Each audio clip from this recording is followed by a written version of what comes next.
When I grew up, it was just coconut oil, everything. Boil it up and it'll be all right. It was named after my daughter, who I named Siale because it was my dad's favorite flower. So it just means so much to me, and it was the least sold.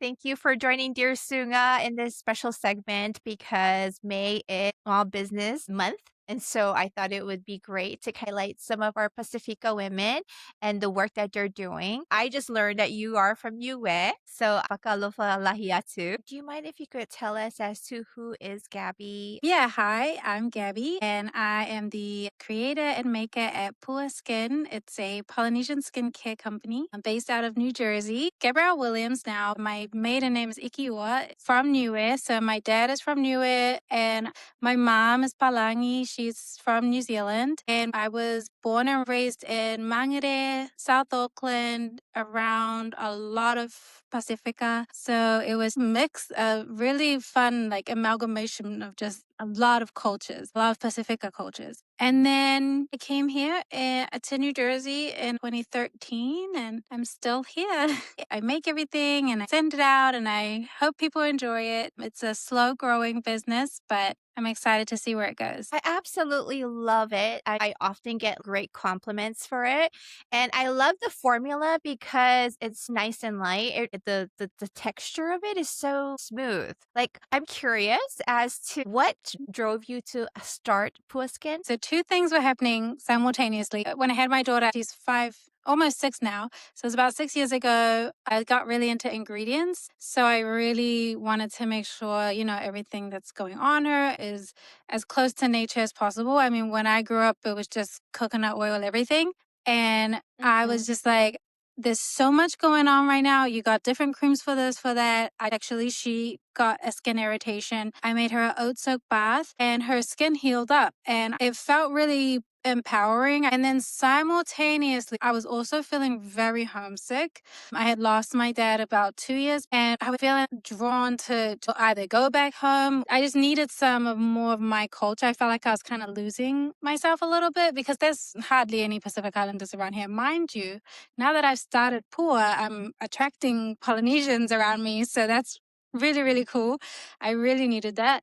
And so I just kind of put it together about 2 years ago and created Pua. When I think of Niue, I think of a lot of flowers. I also grew up with we call it fofo in Samoan, where just the nonu, the tea leaves, really like heal ourselves. Is that also something you experience? I think it's ingrained in us. So I guess growing up in Mangere, in New Zealand, there wasn't a lot at your fingertips. It wasn't like, oh, Bath and Body Works was somewhere that we visited all the time. There might have been a fragrancy, perfumey, candly, girly store at the mall, maybe, but we weren't shopping there. So it was a lot of homemade remedies. I remember my cousins waxing their skin with sugar. Like, it was a lot of that. We were doing a lot of it ourselves. We didn't even have hair straighteners. It was like the iron, I think you're giving away our age right now.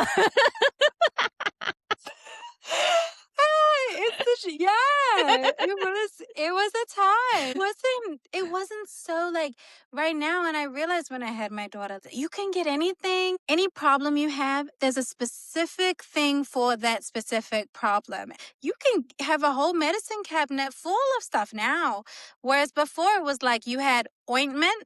I don't know what that ointment was, what it was in it, but it was the ointment. And, and then there was coconut oil for anything, was just oil it up and it'll be all right. It was just a lot of more natural stuff. My dad was really into flowers and gardening, and he would have, his whole garden ready.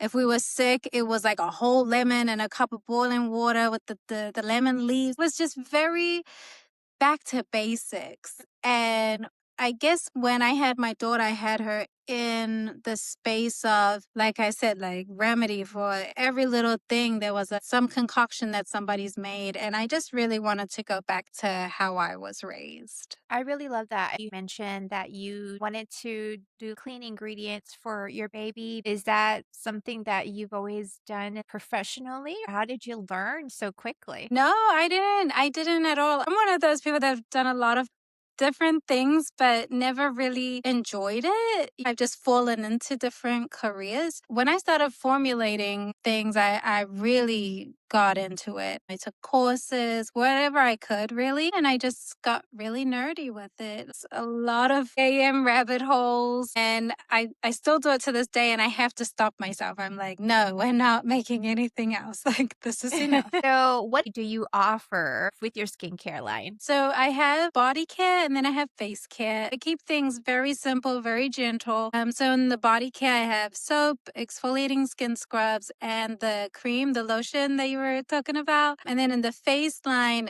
it's a hydrating serum, a clay mask, a face oil, and a cleanser. So yeah, I keep it very simple. I use a lot of hibiscus, a lot of manuka. I get kukui oil as well. I try to incorporate any Pacific ideas and traditions, oils, botanicals as I can. It's very fun coming up with these formulations. Is there a product or something that you recently explored that's really taken off for you? Faceline has become quite popular. The body creams were popular for a while, but my face line, I think as people are starting to see results, they're starting to tell. I get a lot of word of mouth customers that will say, "Oh, my friend used it, they loved it. I'm gonna try it," or they'll buy the minis. It's been a lot of word of mouth for the face line recently. But yeah, the cream, it just does its own thing. It has its own following. It's a smooth product for me. As soon as people use it, I just find that they probably buy it again. I definitely use it as a hand cream and it lasts really long. So I really love it. I love skincare. Where do you usually source your products from? A lot of different places. So that's from Hawaii. The Manuka is from New Zealand. I was putting kawakawa in my face oil. I was infusing that for a little while. And then when I moved to more hibiscus based, I decided I didn't want to do both of them together because they're both kind of exfoliants. So I just didn't want it to be possibly irritate anyone. So I moved the kawakawa out. But when I was doing kawakawa, I had to get my mom to send it in the mail because I couldn't obviously source it from here. A lot of stuff is just wherever I can maneuver myself from. Right now, I get Niuean vanilla. The vanilla pods, they're much longer and thicker than a regular vanilla. They're very plump, and I absolutely love them. I've had them when I was in Niue, and then I had them when I was in New Zealand. So when I came here, I ordered them from Niue as a dried powder. And then that's what I infuse in my lip balms. It tastes really good. Vanilla is a really good softener as well, so it softens lips. I definitely want to try out the skincare line. As someone who's a small business owner, what are some of the challenges that you currently face? Yeah, challenges would be probably my time. Like, I have a baby and a 6-year-old. So, like, my time is really important. And I think sometimes I try to say yes to as many things as possible. And sometimes I get to places or I do something and I just think to myself, I don't know if this was a good way to spend my time. But I think that's something I'm just learning as I'm growing, just not to take for granted the time that I have. I love that. And what's it been like to live out on the East Coast for you? That's a totally different, that's a big transition. I love it here. I do. But it is different. And sometimes when I've been here for too long, I do need to go home. And I just went home like 2 months ago and being just a part of everything again. So a part of you is like, my cup is filled, but then it's also like, oh, I really miss it so much. It's just so different, but I like it on the East Coast. The East Coast is nice. That's good. I know every line you create, I'm sure there's like a story.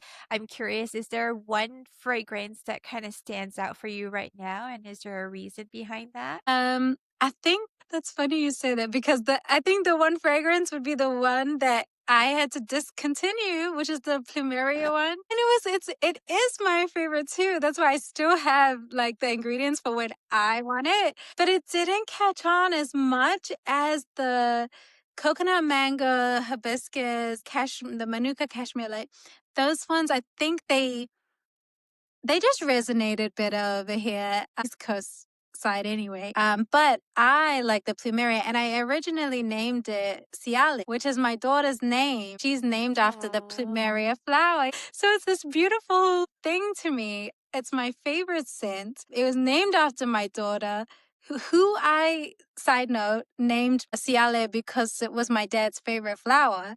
So it just means so much to me. And it was the least sold. I was like, oh no. So I had to discontinue it, but it's still so special to me. Oh, well, hopefully we can revive it and bring it back and so that more I feel like for me personally, it really does smell like home to me. And so I Yes. love just kind of putting it on and it's just like I mean, it really just fills the room too. The formula is really good. I just love how it just like smoothly goes on. So for anyone out there, I mean, this is a product that I truly would be like, yes, this is like one of the things at the top of my list. Here in California, it just works really well with the dry weather. So hopefully you'll bring it back. I'm going to this summer. I just made a decision. Siale sounds super awesome. How can people get in contact with you? Yeah, I mean, it's just me. So my contact page on my website, if there was one platform that I'm really on, it's Instagram. TikTok I'm on, but I'm not like there all the time. But I'm on Instagram if you ever want to DM me. It's just me. That's so awesome. I know that you make your products, but what kind of growth or direction are you hoping to step into next? So I was doing this series on my platforms of just watching me scale. I just felt like I wanted to reach another level. That's coming to a close in the beginning of summer. And in that time, I've been able to get into a few more stores. I've got a warehouse now with a commercial kitchen. It's really accelerated a lot through a lot of hard work and a lot of hours, but that season's going to be slowing down just a little. The summer's coming. My daughter's getting off school. So I'm going to devote my time to my family more. And I feel like in this business, it's a lot of where you spend your time is where that either growth or that as far as my family goes, I need to do that too. So I need to spend a little season with them, and then I'll probably jump back into the growth of the business again after that. So it's pushing up acceleration on one and slowing down on the other, then vice versa. That's what I'm learning because I can't do everything. I don't have kids. I always feel like moms are like they have the superpower to do everything. So, hats off to you. And so, if someone out there who probably is a business owner, what is it that someone has to do to work with you? Yeah, I do it really organically. So I look at the store, see if it is among the same vibe as mine, and see if my products would fit. Some places I fit, some places I don't. I'm very into eco-friendly places, so I like to be in refilleries. All of the stores that I'm in have been very organic. So I'm really into bringing small business back to like relationships, just regular people having a chat and seeing if it works out. Sometimes it does and sometimes it doesn't, but you get a good friend. That's awesome. So, thank you for your time. I will link some of the information so people can get in touch with you. When you had sent my package, you had put a crunchie in there. Do you have crunchies out in the East Coast that I don't know of? No, I get my mom to send me stuff. And whenever I go home or I come back, I'm always bringing like a bunch of New Zealand candies. And then I put those in my orders. Just a little It nod. It was such a beautiful little surprise and it was so nostalgic. Thank you for taking the time to connect with me. I personally love what you're doing, and I know there's a lot of people out there that can appreciate it. So, Thank thank you. you for taking the time to connect with us here. I hope you enjoyed this conversation with Gabby from Pua Skin. Her website and Instagram are linked below, so I encourage you to check it out. I've tried a lot of skincare at a lot of price points, and this one holds its own in anything that's in the luxury space. I said it. It's clean, thoughtful, one of a kind. It's really something to see a Pasifika woman putting this out into the world. If you tried Pua Skin, leave your favorite scent in the comments below. Coming up, we've got Foilole Cosmetics and Kiss of Polynesia, all amazing Pasifika women creating stunning work. These are women I've had the privilege of connecting with, and I can't wait for you to meet them. And before you go, if you haven't heard about deep sea mining in the Pacific, I need you to start paying attention because it's happening right now. We'll be sitting down with Sabrina Suluay Mahuka and talk about it and it's currently being slated in June to honor Ocean Day. These are kind of conversations you can expect on this channel. Subscribe and stay close, and I look forward to welcoming you in our next episode with all my hello friend mana. Soy Flua Niuean.